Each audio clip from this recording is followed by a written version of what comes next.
Welcome to a special edition of Joburg Today. I am your host, Leroy Viaggi. The long-awaited rains in Joburg, once seen as a relief from the drought, have brought with them devastating flash floods. Nashina Mohammed brings us more on the story.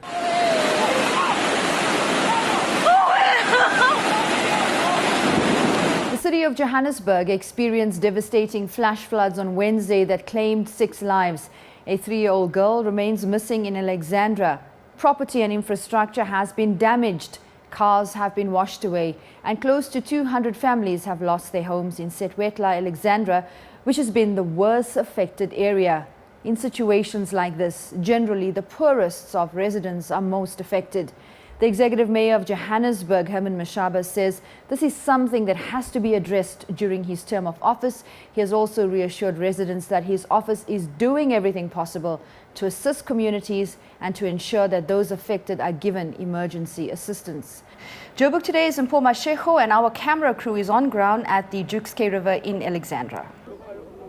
Yesterday's floods in and around the city of Johannesburg has left some residents homeless, while others are still picking up the pieces. Some are still looking for a 3-year-old right here in Setwetla, Alexandra. It was very hectic. Emergency management services had to respond at the N3, closer to the Lakesfront off-ramp, where there was just havoc. Over 150 cars stuck, and while doing search and rescue, we found that 2 people had died. We went back this morning to check there are any more that were unaccounted for, but fortunately they were not. And now we are here at Setwetla, where a 3-year-old child has been reported missing after the shack was flooded and mother had to take rescue on a tree and the child slipped. Our rescue technicians, our swift water technicians have gone inside the water. It's been over 5 hours now. They're searching the water and parts of the riverbanks to find it, to see if we can get the child. An emotional Mr. Mabela was explaining to the mayor how he lost his grandchild. Tell us, how are you feeling at this moment? I mean, you just lost your house and there is literally nothing left. Hey, I feel bad because I feel le bana ba bana ba dula mo ka bona hore dilo tsa bona a di a tsamaya gabotse ka gore ba lathetswe ka be ka lathelwa ke ngwana o tee ka mo ke ena a thokofetseng. So, and then ke ngwana o monyane wa 3.5. I caught up with the mayor to ask him how the city is going to deal with this disaster.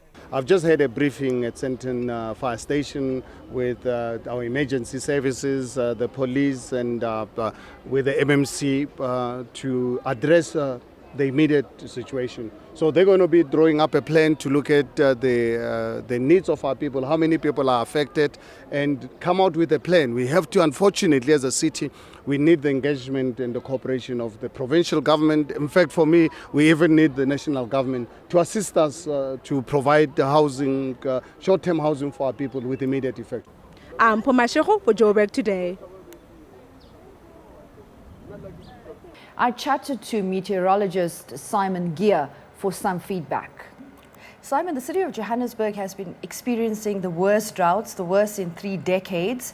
And yesterday we reached a point of total devastation with the flash floods. What is going on? I think this was the first really big storm that we had of the season. And so what that often means is that a lot of the stormwater drains are blocked with debris from the last sort of 6 to 8 months or so.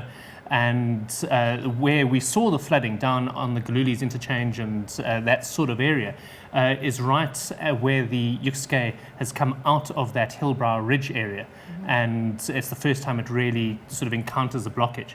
And so I think we probably found that that is where the Joburg broke its banks initially, because of that initial rush of water out of the catchment area around the built-up areas of the Hillbrow Ridge. Sure. What does this say about Johannesburg's stormwater drainage? I mean, can it actually accommodate heavy rains of this nature of what we experience? It was an exceptional storm. And so certainly with the early storms in the season, we do expect these sort of things to happen. It's very unusual. Certainly in the 20 years that I've been reporting on weather in Joburg, I think this is probably the heaviest flash flood that I've seen. But it does mean that we do need to pay attention to the state of our stormwater drains and making sure that they are kept clean ahead of the season. We are seeing warnings all over social media, on the internet, that we can expect more storms today. But I think the question on everyone's mind is, why were we not forewarned of yesterday's storm?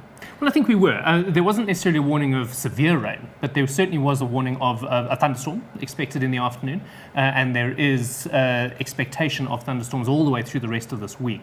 One thing we do find is when we've had very, very hot conditions like we've had in the last 2 or 3 weeks, and then you start getting an influx of moisture, that is when you get the really big thunderstorms happen. From a longer term point of view, you mentioned this being a drought period, and you're quite right. Yeah. And one of the things we do see over a long extended period is it's during the drought years that we see the biggest thunderstorms.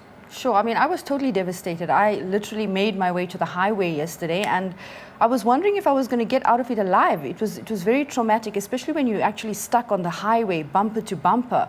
It's like there's no escape, and the hail is just pelting on your car. Fortunately, I got off at Houghton off-ramp and made my way home via a back route. But give us advice as to how to prepare for storms of this nature now that we know that there's another potential storm coming today. I think we typically expect these storms to build in the late afternoon, and so I think staggering your work time, get into the office a little bit earlier so that you can hopefully leave round about 3 maybe, to spread out the traffic a little bit more so we don't have that intense rush hour. That would be a good plan. Or alternatively, wait it out. These storms tend to be short and sharp. You know, Sure. we're talking about 30, 45 minutes of Yeah. rain and then it eases. And you know, rather than a sort of long extended period of wet weather. And so it is the sort of thing that you can wait out. How long are we going to be expecting more storms of this nature? Certainly scattered showers are forecast through the weekend and into the beginning of next week. Whether they will be as severe as what we saw yesterday, it's a little bit difficult to predict, but certainly there is still rain about. But people should just be cautioned. Well, I think be aware, yeah. But I don't think that's necessarily to panic necessarily. Yeah. But just be aware and try, as I said, to maybe stagger your trip times home to maybe avoid the very, very peak traffic period. Hi, this is Matata James, and you're watching Joburg Today. The search for the 3-year-old still continues, and Joburg Today will be following this closely. Our thoughts and prayers go out to the family. Follow us on Facebook, that's joburgtoday.tv. Follow the real trend in Joburg on our Twitter account @JoburgToday. From me and the guys behind the scenes, till next time.